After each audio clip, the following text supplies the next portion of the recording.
For months, the narrative has been about the disrespect, the hard fouls, and the petty jealousy directed at Caitlin Clark. But while the WNBA veterans were busy trying to haze the rookie, the biggest bank account in the world was watching. We aren't talking about a shoe deal. We aren't talking about a max contract extension. We are talking about a rumored $1 billion disruption that Stephen A. Smith just validated live on air. Stephen A. Smith shocked the entire basketball world when he went on air and revealed something no one saw coming. For months, he had warned the WNBA that the way they were managing Caitlin Clark would eventually come back to haunt them. Still, nobody expected the consequences to unfold this quickly. Now, he claims that Caitlin Clark and Cunningham have reportedly agreed to a staggering $1 billion deal with a Saudi-backed league. The announcement spread instantly, sending shockwaves everywhere, because if this league proves to be legitimate, the WNBA could be facing the biggest crisis it has ever known. Fans, players, and league executives are now in panic mode as the future of the WNBA. The rumors are no longer just whispers in dark corners of the internet. Reports are surfacing that the Saudi Public Investment Fund is preparing a hostile takeover of women's basketball, and they have identified their two primary targets, Caitlin Clark and Cunningham. Stephen A. Smith didn't arrive at this revelation by accident. He had been methodically setting the stage for months, challenging the WNBA more aggressively than any other voice on national television. Each time Caitlin Clark absorbed unnecessary physicality, each time seasoned players attempted to downplay her impact, and each time the league failed to protect the athlete driving its economic future, Stephen A. stood alone in refusing to dismiss the obvious. He consistently warned that the league was mishandling the most valuable star it had ever produced. And he relentlessly stressed that if the WNBA didn't adapt fast enough, a wealthier power would inevitably step in. It's a move that would pair the greatest shooter of a generation with one of the most marketable stars in the league, creating a breakaway dynamic that the WNBA simply cannot afford to. His most recent revelation no longer comes across as casual analysis, but rather as the closing act of a cautionary tale many refuse to acknowledge. What gives his statement its explosive weight is not only the claim itself, but the credibility of the man delivering it. Stephen A. Smith is deeply connected throughout the NBA, WNBA, and global sports business circles. He has a proven track record of revealing major developments well before they reach the public eye. When he addressed the reported $1 billion agreement tied to Caitlin Clark and Cunningham, it carried none of the uncertainty of rumor. It sounded like the perspective of someone who had seen the documents firsthand. His delivery was calm, controlled, and deliberate, suggesting full awareness that his words could send shockwaves. Stephen A. Smith warned the league. He told them that if they didn't protect their golden goose, someone else would come and buy the whole farm. Well, it looks like the check has cleared. To understand why this billion-dollar rumor is terrifying the WNBA front office, you have to look at the messenger. Stephen A. Smith has been the loudest voice in the room when it comes to the mishandling of Caitlin Clark. Now, for weeks, he had been dropping clues, warning that influential forces beyond U.S. borders were closely watching the turmoil surrounding Caitlin Clark. He implied that the relentless targeting, the jealousy, and the league's failure to shield her from excessive contact would eventually drive her away. According to him, the WNBA was mishandling a once-in-a-generation talent, treating her less like a cornerstone and more like a replaceable newcomer. He argued that economics never ignore value forever, and sooner or later, reality would step in. When he finally revealed the specifics of the Saudi proposal, it became clear that moment had arrived. Fans sensed the certainty in his voice. Executives recognized the seriousness behind it. Players noticed the change in tone. Stephen A. wasn't speculating anymore. He was validating what he already knew. And that validation rippled through the league, because if his assessment is correct, the WNBA may have already lost its grip. A bomb that would shake the foundation of the entire league. While other analysts were trying to play nice and pretend that the hard fouls and the mean girl energy were just competitive spirit, SAS called it what it was: jealousy. He went on national television and screamed that the WNBA was fumbling the biggest gift they had ever been given. He pointed out the absurdity of Clark flying commercial, getting shoulder-checked by Kennedy Carter, and being left off the Olympic team. But his most recent comments have shifted from criticism to a dire prediction.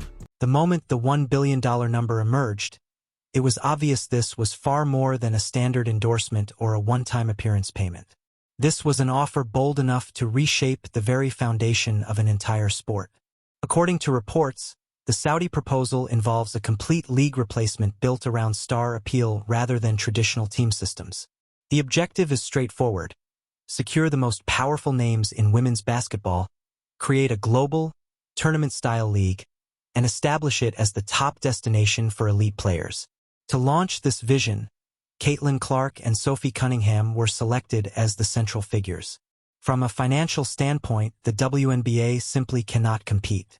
Caitlin Clark earns under $100,000 on her rookie contract, and even when endorsements are included, her total income falls far short of the value had arrived.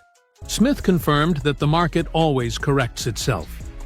He argued that you cannot keep a superstar suppressed in a system that pays her $76,000 a year when her market value is in the hundreds of millions. Smith pointed out that the old guard of the WNBA thought they could bully Clark into submission, forcing her to wait her turn. But they forgot that we live in an era where player leverage is king. Fans noticed his confidence. Executives noticed his intent. Players noticed The reported Saudi proposal features an upfront payment that by itself exceeds the total career earnings of every WNBA player combined. This is not a simple increase in salary. It represents a full-scale shift in control. If Caitlin Clark agrees to a deal of this magnitude, she instantly becomes the centerpiece of a globally financed league powered by limitless capital. Cunningham's role exposes the calculated plan behind the move. She adds personality, market appeal, and a powerful online following. While Caitlin Clark captures worldwide attention on the court, Sophie fuels the culture and engagement that keeps audiences invested. Together, they could build a global brand in ways the traditional WNBA structure cannot match. Saudi investors are targeting athletes who attract massive audiences, not just those who top box scores. What puts the WNBA in an even more vulnerable position is the Saudi approach. They are not bound by salary caps, union agreements, or league approvals. They simply issue a check and alter the entire ecosystem overnight. The rumored package includes private luxury travel, international exhibition tours, unrestricted salaries, and revenue-sharing opportunities that do not exist in U.S. women's basketball. The truth is blunt. An offer approaching $1 billion is not. This is where the Saudi rumor becomes impossible to ignore. The Saudi Public Investment Fund, PIF, deals in billions, not thousands. When they look at an asset like Clark, they don't see a rookie who needs to pay her dues. They see a global icon who is being undervalued by 99%. If the rumors of a $1 billion investment into a new league or tournament structure are true, the offer to Clark wouldn't be a salary. It would be an empire. We are talking about an upfront payment that could dwarf the entire career earnings of every other WNBA player combined. And when you put that check next to the WNBA's $76,000 offer, there is no... It was the clearest sign yet that a new force had entered the picture, and it was already chasing the very stars the WNBA failed to safeguard. The reality is that the league unknowingly laid the groundwork for this shift. For years, athletes voiced frustration over modest pay, draining travel demands, packed schedules, and a system that often felt more restrictive than supportive. But all of those simmering issues exploded when Caitlin Clark stepped into the league. Rather than fully backing the player who instantly transformed ticket sales, television viewership, and merchandise revenue, the WNBA allowed animosity to shape the story of her rookie year. Instead of guidance and support, she was met with resistance. That atmosphere existed well before tip-off. The Kennedy-Carter incident became the breaking point.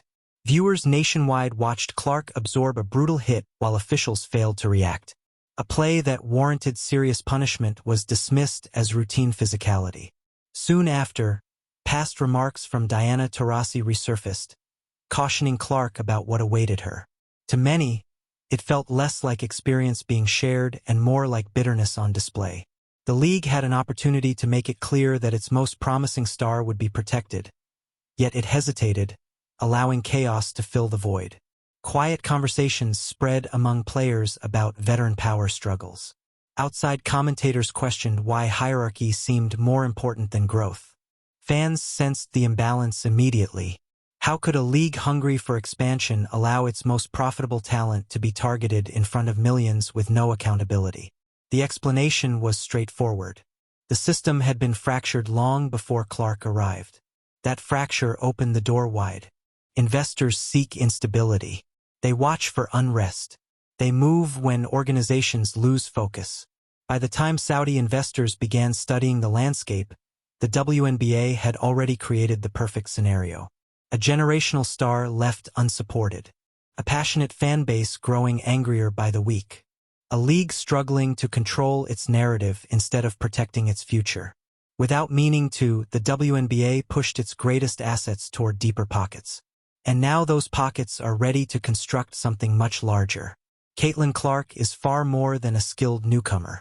She is a worldwide phenomenon who shattered expectations the moment she entered the professional arena. What truly separates her isn't just shooting range or scoring numbers, but her unmatched influence on the business side of basketball. Every venue she plays in fills to capacity. Every broadcast featuring her surges in ratings. Every product tied to her name sells at unprecedented speed. She reignited excitement in a sport that fought for mainstream relevance for decades. And she accomplished it before finishing a single full season. That is precisely why global investors focused on her immediately. To them, she represents more than talent. She represents momentum, a figure who draws attention effortlessly, a name that reshapes conversations worldwide, a once-in-a-generation presence who forces sponsors, networks, and advertisers into competition. When Saudi backers evaluated potential leaders for a new international basketball vision, Caitlin Clark dominated every category that mattered. Her logo-range shots are going viral in nations where basketball barely registers on the sports radar. People who had never paid attention to a single WNBA game are suddenly invested simply because she is playing. Families are buying tickets with one purpose in mind: watching her perform live. She has sparked something the league has never truly seen. A real superstar pull that reshapes every arena she steps into. The Saudis recognize how uncommon that kind of influence is. In the sports world, authentic global icons surface maybe once every 10 years. These are the figures who can launch a brand new league and give it instant relevance. They can fill arenas worldwide without relying on a massive national following. Caitlin Clark reached that rare status far sooner than anyone anticipated. And Saudi investors understand that hesitation would be costly. If they are serious about creating a billion-dollar enterprise, they need the face that guarantees global attention from day one. That is why Stephen A. Smith's reported leak carries such weight. Losing Caitlin Clark would not simply mean losing one elite player. It would mean losing the league's momentum driver. It would signal the moment when the spotlight shifts elsewhere, and history shows that once attention moves on, it almost never comes back. The mention of Sophie Cunningham initially puzzled those who only evaluate players through box score statistics. But to anyone familiar with branding, storytelling, and today's sports media landscape, her inclusion is completely logical. Sophie is far more than a supporting piece on the court. She is one of the few WNBA figures who has cultivated a distinct identity that reaches beyond the core fanbase. She carries confidence, edge, and authenticity that naturally draws attention. Cameras gravitate toward her even when she is not taking the final shot, because she has that undeniable presence sponsors value and audiences remember. International investors do not select stars based only on scoring averages. They choose individuals who can move a product. They look for personalities that spark debate, drive engagement, and pull in viewers who might never otherwise tune in. Sophie fits that profile perfectly. She is bold, expressive, and deeply connected to fans online. Her social media impact rivals, and in some cases surpasses, players with stronger statistical resumes. She understands how to captivate an audience. Pairing Sophie Cunningham with Caitlin Clark is not accidental. It is strategic. Caitlin delivers the worldwide spotlight. Sophie supplies the emotion, attitude, and personality that keeps viewers engaged. Together, they attract both casual viewers and hardcore fans. They form a duo sponsors can easily market. They create a visual and emotional pairing that feels like a ready-made brand. Saudi Arabia is not merely attempting to launch another basketball league. They are building a global entertainment product, and entertainment requires stars who dominate attention. Sophie's intensity matters as well. International leagues value players who show passion and edge. She plays with fire, and that energy translates powerfully on screen. In a new league driven by highlights, character-based rivalries, and global narratives, Sophie becomes the ideal counterbalance to Caitlin's refined superstar aura. This pairing reveals the larger strategy. The Saudi venture does not aim to replicate the traditional WNBA structure. They want personalities. They want instantly recognizable faces. They want viral moments that fuel modern sports culture. And from their perspective, Sophie Cunningham is one of the few athletes capable of sharing that burden alongside Caitlin Clark on a global stage. To grasp how serious this challenge truly is, just look at golf. Before LIV Golf emerged, the PGA Tour seemed untouchable, rich in history, power, and total control. Then the Saudi Public Investment Fund entered with a completely different approach. They did not bargain. They did not seek approval. They simply changed. They didn't try to negotiate or compromise. They simply put numbers on the table so overwhelming that even the most respected veterans of the sport couldn't turn them down. Within months, athletes who had devoted their entire professional lives to the PGA Tour walked away, not out of rebellion, but because loyalty could not compete with that kind of financial reality. That exact blueprint is now emerging in women's basketball. The WNBA functions under tight salary limits, rigid collective bargaining rules, and ownership groups that routinely argue the league is operating at a loss. Meanwhile, its top players earn only a fraction of what male athletes make. The Saudi investors face none of those restrictions. No cap, no hesitation, no spending ceiling. Their approach is simple and proven. Find elite talent that is undervalued, present offers that change lives overnight, and construct an alternative league powerful enough to make the existing system obsolete. This is not speculation. It is the same formula they already executed successfully before. What made LIV Golf impossible to stop wasn't just the money. It was the moment. Players were already frustrated with exhausting travel, rigid schedules, and a lack of autonomy. The Saudis arrived offering everything the players felt denied. First-class travel, flexible formats, guaranteed income, and unprecedented creative control. Reports surrounding a potential Saudi-backed basketball league echo those same promises. Reduced schedules, international tour locations, chartered flights, uncapped salaries, and most critically, equity ownership for headline stars like Caitlin and Sophie. This structure is designed specifically to lure athletes who feel undervalued, underpaid, or dismissed. It hands them power the WNBA has never truly offered. Control over branding, control over travel, control over earnings. Once players experience that level of freedom, returning to a tightly regulated league becomes almost unthinkable. The WNBA now stands at the same crossroads the PGA once faced. When a new system delivers everything the old one refuses to change, talent follows opportunity. And when the biggest names leave, the entire ecosystem collapses behind them. Inside league headquarters, concern has turned into genuine alarm. Commissioner Cathy Engelbert spent the last year selling media partners a bold future vision. Every presentation, every forecast, every negotiation revolved around one undeniable force, Caitlin Clark. She drove attendance surges, record-breaking merchandise sales, and historic television ratings. She was the centerpiece proving women's basketball was ready for billion-dollar media deals. But one leak from Stephen A. Smith shattered that strategy overnight. Networks don't gamble on potential. They invest in certainty. And Clark was the league's only sure thing. If she leaves, every projection collapses. Advertisers hesitate. Sponsors pull back. TV executives slash their offers or walk away entirely. Without Clark, the metrics resemble the pre-boom era: lower viewership, empty arenas, unstable franchises. Engelbert knows this. Losing Clark would shrink revenue, compress salary caps, and drag the league back into financial uncertainty players have battled for decades to escape. The irony cuts deep. Some veteran players spent months minimizing Clark's impact, resenting the spotlight, and enforcing outdated hierarchies. Yet those same players now rely on the revenue she generates to justify the raises they demand in the next CBA. By letting envy override strategy, they didn't just hurt Clark, they undermined their own future. Without her, the league's financial